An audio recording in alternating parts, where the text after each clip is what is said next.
అందరూ బాగున్నారా? నేనైతే కొంచెం బాధలో ఉన్నా మీరు పెట్టే కామెంట్స్ వల్ల అద్దె లేకుండా అద్దెంట్లో ఉన్నంత హ్యాపీగా ఉన్నానండి. కొన్ని కారణాల వల్ల మీకు రిప్లైస్ ఇవ్వలేకపోతున్నానండి. దయచేసి అర్థం చేసుకోగలరు. ఇవాల్టి వీడియో ఏంటంటే సండే రోజు నేను తులసమ్మని మార్చుకున్నానండి. అలాగే ఆ రోజు నేను చేసుకున్న పనులన్నీ ఈ వీడియోలో మీకు షేర్ చేస్తాను. వాటితో పాటు ప్రీవియస్ వీడియోకి మీరు పెట్టిన కామెంట్స్కి రిప్లైస్ ఇవ్వలేదు కాబట్టి వాటికి సంబంధించి ఈ వీడియోలో నా కష్టాలని నా ఇష్టాలని అన్నీ మీతో షేర్ చేసుకుంటాను. ఇప్పుడు కార్తీక మాసం కదా అని ముందు వేసిన తులసి మొక్క కొంచెం డల్గా ఉందని కొత్త మొక్కను నాటానండి. కుండీలో తీసేసిన మొక్క ఎవ్వరూ తొక్కకుండా సన్నజాజి పందిరి మీద పెట్టేశాను. తర్వాత కుండీకి పెయింట్ వేద్దామని దాన్ని శుభ్రంగా కడిగి పక్కన పెట్టాను. నేను తులసి మొక్క వేసిన కుండీ సిమెంట్ కుండీ అండి. దాన్ని కొని 4 సంవత్సరాలు అవుతుంది. కొన్నప్పుడు పెయింట్ వేశాను, అది పోయినట్టుగా ఉందని మళ్ళీ పెయింట్ వేశాను. ఇది వరకు నాకు తెలియక తులసమ్మని డైరెక్ట్గా కింద పెట్టేసేదాన్ని. మన సబ్స్క్రైబర్స్ చూసి తులసమ్మని అలా డైరెక్ట్గా కింద పెట్టకూడదు, కింద ఏదైనా ఎత్తు పెట్టి దానిపై తులసమ్మని పెట్టాలి అని చెప్పారు. అందుకని తులసమ్మని పెట్టడానికి చిన్న మట్టి దిమ్మలా కట్టాను. లాస్ట్ ఇయర్ కూడా ఇలానే మట్టితో కట్టానండి. అది వర్షాకాలంలో మట్టి మొత్తం పోయి ఇటుకలు మాత్రమే మిగిలాయి. ఇప్పుడు కట్టేది కూడా వర్షాకాలం వస్తే మట్టి మొత్తం పోతుంది. మళ్ళీ కార్తీక మాసం వస్తే తిరిగి మళ్ళీ మట్టితో మెత్తుకుంటాను. మట్టితో మెత్తుకొని పేడతో అలికి ముగ్గులు పెట్టుకుంటే చూడడానికి కూడా చాలా కళగా ఉంటుంది. అందుకనే ఇలా మట్టితో కట్టుకుంటున్నాను. తులసి కుండీ కడిగి పక్కన పెట్టాను కదండి, అది ఆరేలోగా మట్టి దిమ్మ కట్టుకోవడానికి ఇటుకలు పేర్చుకొని అరేంజ్ చేసుకున్నాను. ఈలోగా కుండీ ఆరిపోతే కుండీకి పెయింట్ వేసుకున్నాను. తులసి కుండీ నిండుగా కనిపించడానికి ఎల్లో కలర్ బాగుంటుంది కాబట్టి నేను ఎల్లో కలర్ పెయింటే వేసుకున్నాను. నేనండి పెయింట్ వేస్తున్నానండి, వెనకాల బుడతలు ఉన్నారండి. పెయింట్ అయితే కారిపోతుందండి చుక్కలు చుక్కలకి. ఎలా అండి మరి ఇప్పుడు మాట్లాడరా వీడియో చేసేటప్పుడు నేను పెయింట్ వేస్తూ ఉంటే నా వెనకాల ఓ 10 మంది పిల్లలు ఉన్నారండి. ఆ రోజు సండే అని చెప్పాను కదండి, పిల్లలందరూ మా ఇంటి దగ్గరే ఉన్నారు. నేను చేసే పని అంతా ఫోన్లో కనిపిస్తూ ఉంటుంది కదండి, దాన్ని చూసుకుంటూ తులసి కుండీకి పెయింట్ ఎలా వేస్తున్నానో మీరు చూస్తున్నట్టే వాళ్ళు కూడా చూస్తున్నారు. ఇక తులసి కుండీకి పెయింట్ వేసేసిన తర్వాత కుండీ పెట్టడానికి మట్టి దిమ్మ కట్టడం స్టార్ట్ చేశాను.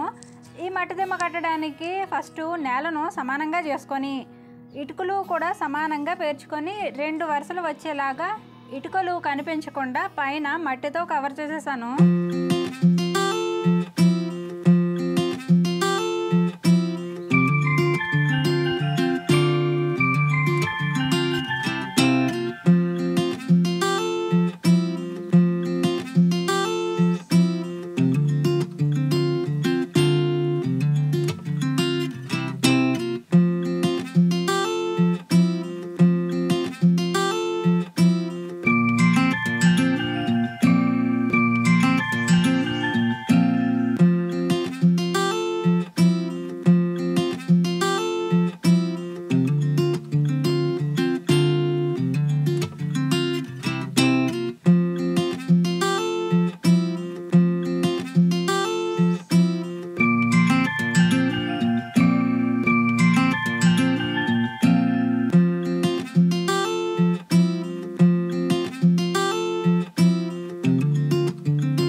ప్రీవియస్ వీడియోలో నేను పెంచుకునే కోళ్ళన్నీ చనిపోయాయని మీతో షేర్ చేసుకుంటే నా బాధను అర్థం చేసుకొని మీకు తెలిసిన మంచి మంచి సజెషన్స్ కూడా ఇచ్చారు. అందుకు మీ అందరికీ థ్యాంక్ యూ సో మచ్ అండి. అయితే చనిపోయిన కోళ్ళలో 2 కోడి పెట్టలు, 3 నెలల పిల్లలు 3, 10 రోజుల పిల్లలు 6 మిగిలాయి అని అనుకుంటే అవి కూడా చనిపోయి ఫైనల్గా ఒక కోడి పెట్ట ఒక పిల్ల మాత్రమే మిగిలాయండి. అంటే నేను వీడియో తీసేటప్పుడు ఇవి ఉన్నాయండి, తర్వాత ఇవి కూడా చనిపోయాయి. ఇక మీదట ఇలా జరగకుండా ఉండడానికి 2 గాబులు కొనుక్కున్నానండి. గాబులు ఉంటే కోళ్ళల్లో ఏ కోడి నీరసంగా ఉంటుందో ఆ కోడిని గాబుల్లో ఉంచి దానికి ట్రీట్మెంట్ ఇవ్వడానికి వీలుగా ఉంటుందని గాబులు కొన్నాను. దానివల్ల మిగతా కోళ్ళు కూడా చనిపోయే అవకాశం తక్కువగా ఉంటుంది. లేదా హెల్తీగా ఉన్న కోళ్ళనే గాబుల్లో ఉంచుకోవచ్చు. గాబులు ఉంటే అప్పుడే పుట్టిన కోడి పిల్లల్ని కూడా గాబుల్లో పెట్టుకుంటే కాకులు పిల్లులు కుక్కలు కూడా అటాక్ చేయకుండా ఉంటాయి. అప్పుడే పుట్టిన కోడి పిల్లలు అయితే గాబు గ్రిల్స్లో నుంచి బయటకు వచ్చేస్తూ ఉంటాయి. అందుకని నేను ఒక పాత చీరను సగానికి కట్ చేసి గాబు చుట్టూ చుట్టేశాను. అలా చుట్టకపోతే కన్నాల్లోంచి పిల్లలు బయటకు వచ్చేస్తూ ఉంటాయి. అలా వచ్చిన పిల్లల్ని కాకులు పట్టుకెళ్ళిపోతూ ఉంటాయి. అందుకని గాబు చుట్టూ చీర చుట్టేసి కట్టేశాను. ఇంట్లో ఏవైనా పెంపుడు జంతువులను పెంచుకుంటే వాటి వల్ల లాభమా నష్టమా అన్నది పక్కన పెడితే మానసికంగా మనం మాత్రం చాలా హ్యాపీగా ఉంటామండి. మనకి ఎన్ని బాధలు ఉన్నా సరే వాటితో కొంతసేపు స్పెండ్ చేస్తే చాలండి, మనకున్న బాధలన్నీ మర్చిపోతాము. ఇంకొకటి ఏంటంటే మనుషుల వల్ల అయితే మనకి ఎలాగో మనశ్శాంతి ఉండదు. కనీసం ఇంట్లో పెంపుడు జంతువులను పెంచుకుంటే వాటి వల్ల అయినా మనకి కొంతవరకు మనశ్శాంతి ఉంటుంది.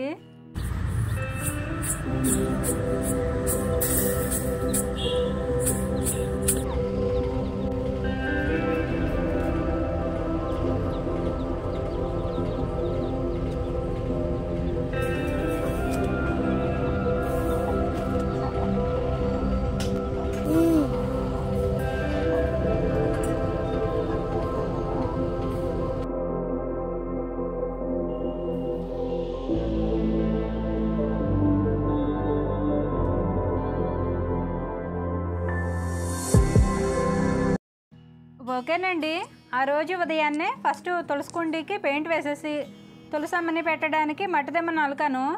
అది ఆరేలోగా ఇంట్లో పని అంతా చేసుకొని కోళ్ళు గాబుల్లో వేసుకొని సాయంత్రం వాకిలు తుడుచుకొని కల్లాపు చల్లుకున్నాను.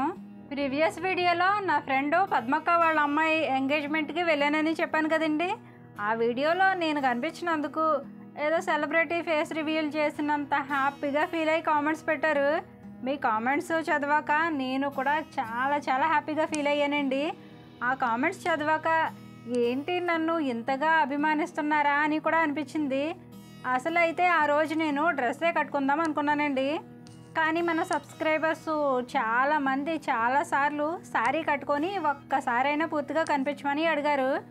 అందుకని ఆ రోజు శారీ కట్టుకొని కనిపించాను. అయితే నేను ఆ ఎంగేజ్మెంట్కి నార్మల్ డైలీ వేర్ శారీ కట్టుకున్నానని ఒకరు 500లో కాటన్ శారీస్ కూడా బాగుంటాయి, అలాంటివి కూడా తీసుకోసమా అని చెప్పారు. కానీ నేను ఏ శారీ కట్టుకుందామన్నా ఫస్ట్ నాకు శారీ కట్టుకోవడం ఇంట్రెస్ట్ ఉండదండి. పైగా నాకు శారీ కట్టుకోవడం కూడా సరిగా రాదు. శారీస్ ఎక్కువగా కట్టుకోను కాబట్టి నాకు శారీస్ ఎక్కువగా ఉండవు. మహా అయితే ఒక 3-4 శారీస్ ఉంటాయండి. మిగతావన్నీ డైలీ వేర్ శారీసే ఉంటాయి. అవి కూడా 10 చీరల వరకే ఉంటాయి.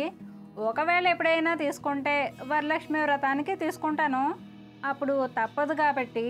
నేను ఆ ఫంక్షన్కి అంత సింపుల్గా వెళ్ళానని నేను నా హోమ్ టూర్ వీడియోలో చెప్పిన ఒక మాటని గుర్తుపెట్టుకొని ఎంగేజ్మెంట్కి వెళ్ళిన వీడియోకి కామెంట్ పెట్టారు. నిజమేనక్క, నువ్వు హోమ్ టూర్లో చెప్పినట్టే ఈ వీడియోలో నువ్వేంటో ప్రూవ్ చేసుకున్నావని కామెంట్ పెట్టారు. చెప్పిన నేనే మర్చిపోయానండి.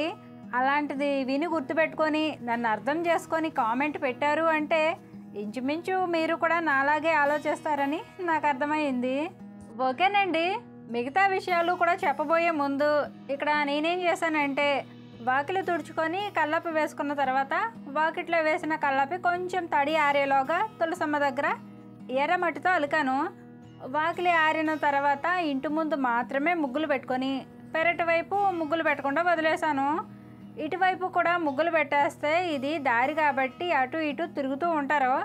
అందుకని నైట్ అందరూ స్నానాలు చేసేసి ఇంట్లోకి వెళ్ళిపోయిన తర్వాత ఇటువైపు కూడా ముగ్గులు పెట్టేస్తాను. ఈలోగా ఉదయం తులసికుండీకి పెయింట్ వేశాను కదండి, ఆ పెయింట్ సాయంత్రానికి పూర్తిగా ఆరిపోయింది. ఇలా ఆరిన తర్వాత దీనికి రెడ్ కలర్ పెయింట్తో పైన కింద టెంపుల్ డిజైన్ వేశాను. ఎప్పుడైనా సరేనండి, మనం దేనికైనా పెయింట్ వేసి డిజైన్స్ వేయాలి అనుకున్నప్పుడు ఫస్ట్ దానికి పెయింట్ వేసి అది పూర్తిగా ఆరిన తర్వాతే మనకి నచ్చిన డిజైన్స్ని వేరే పెయింట్స్తో డిజైన్స్ చేసుకోవాలి. లేదంటే చిన్న మిస్టేక్ వచ్చిందని జరిపితే వేసిన కలర్స్ అన్నీ మిక్స్ అయిపోతాయి. అందుకనే ఫస్ట్ వేసిన ఎల్లో కలర్ ఆరిపోయిన తర్వాతే రెడ్ కలర్తో డిజైన్స్ వేశాను. ఇలా పెయింట్ పట్టుకొని బ్రష్ పట్టుకొని సీరియస్గా డిజైన్స్ వేసేస్తున్నానని నేనేమి పెయింటర్ని అనుకోకండి. నాకు అసలు పెయింట్తో డిజైన్స్ వేయడమే రాదండి. అవసరం వచ్చినప్పుడు ఇలా ట్రై చేయడం తప్ప మరీ నీట్గా వేసేటంత అయితే రాదండి. కానీ మ్యాక్సిమం ట్రై చేస్తానండి. ఎందుకంటే తీరా వేసిన తర్వాత అది నీట్గా కనిపించలేదు అనుకోండి, దాన్ని సరి చేసే వరకు నా మనసు అంతా దాని మీదే ఉంటుంది. అందుకని వేసేటప్పుడే ఒళ్ళు దగ్గర పెట్టుకొని వేస్తాను. అలా తులసి కుండీకి పెయింట్ వేసేసరికి చీకటి పడిపోయింది. తర్వాత వంట చేసేసుకొని ఇంట్లో అందరికీ భోజనం పెట్టేసిన తర్వాత పెరటి వైపు కూడా ముగ్గులు పెట్టేసుకున్నాను. కార్తీక మాసం స్టార్టింగ్లో చలి లేదు, కానీ ఇప్పుడు మాత్రం మాకు చలి విపరీతంగా పెరిగిందండి. ఈ చలి కోసమైనా సరే ఇంట్లో పని 6-7 అయ్యేసరికి పూర్తి చేసేసుకొని ఇంట్లోనే ఉండాలనిపిస్తుంది. కానీ మన ఆడవాళ్ళకి అంత ఈజీ కాదు కదండి.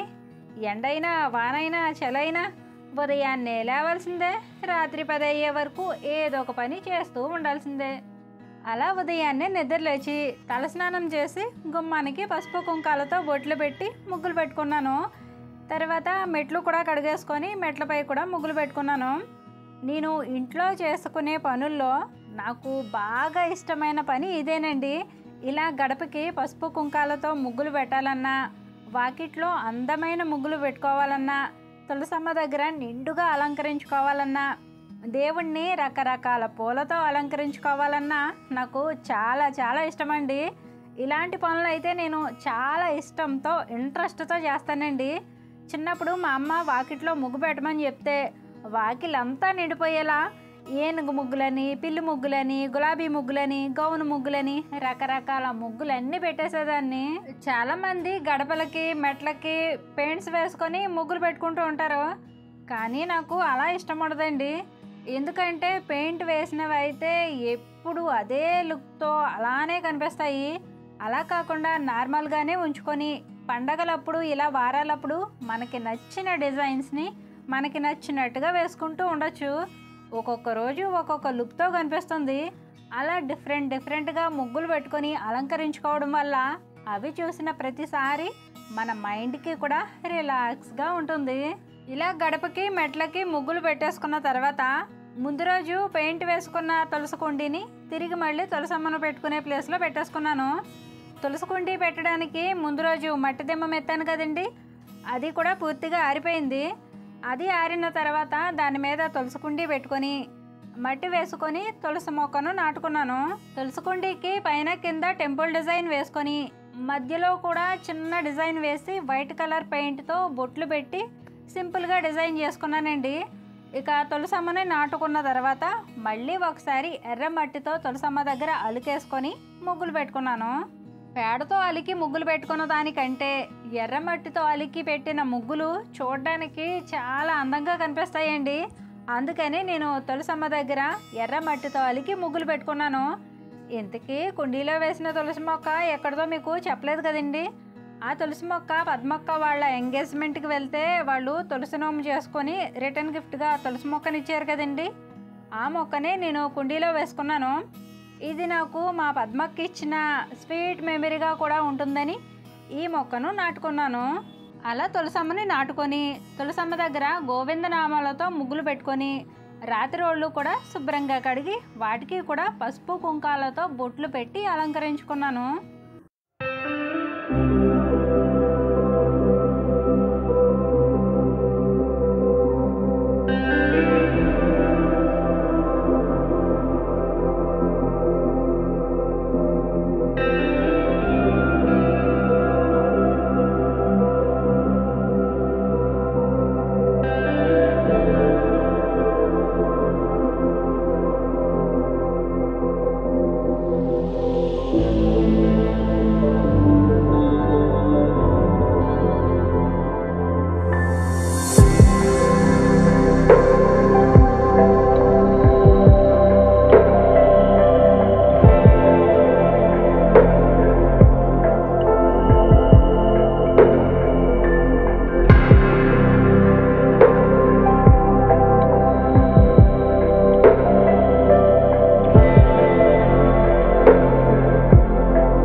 రోజు సోమవారం అండి.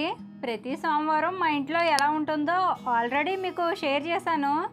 ఇక నేను ఆ రోజు ఉదయాన్నే లేచిన వెంటనే ఫస్ట్ టిఫిన్ కోసం పిండి కలిపేసుకొని చట్నీ కూడా రెడీ చేసేసి ఉంచాను. మా వారు పిల్లలకి అట్లు వేసేసి పెట్టేస్తే పిల్లలు టిఫిన్ తినేసి స్కూల్కి వెళ్ళిపోయారు. అట్ల కోసం కలిపిన పిండి చిరుధాన్యాలన్నీ కలిపి పిండి పడుచుకున్నాను కదండి. ఆ పిండితోనే ఆ రోజు అట్లు వేసుకున్నాము. ఆ రోజు కరెంట్ లేదండి, అందుకని ఈ అట్లు వేసుకునే ప్రాసెస్ మీకు చూపించాలన్నా చీకటిగా ఉందని చూపించలేదు. నాకు అందమైన అలంకరణ అయినా ఇంట్లో వాళ్ళను ఆరోగ్యంగా ఉండేలా చూసుకోవడం, ఇల్లు పరిశుభ్రంగా ఉంచుకుంటూ ఉన్నంతలో హ్యాపీగా ఉండడమేనండి. ఓకేనండి, ఇది పార్ట్ 1 అండి. పార్ట్ 2లో మీతో మరిన్ని విషయాలు షేర్ చేసుకుంటాను. మరి తులసి మొక్కను అలంకరించుకున్న విధానం, సండే రోజు వాకిట్లో నేను పెట్టుకున్న ముగ్గులతో ఈ వ్లాగ్ మీకు ఎలా అనిపించిందో మీ అభిప్రాయాన్ని కామెంట్ చేసి, మీకు ఈ వీడియో నచ్చితే తప్పకుండా లైక్ చేయండి. మరో మంచి వీడియోతో మళ్ళీ వస్తాను.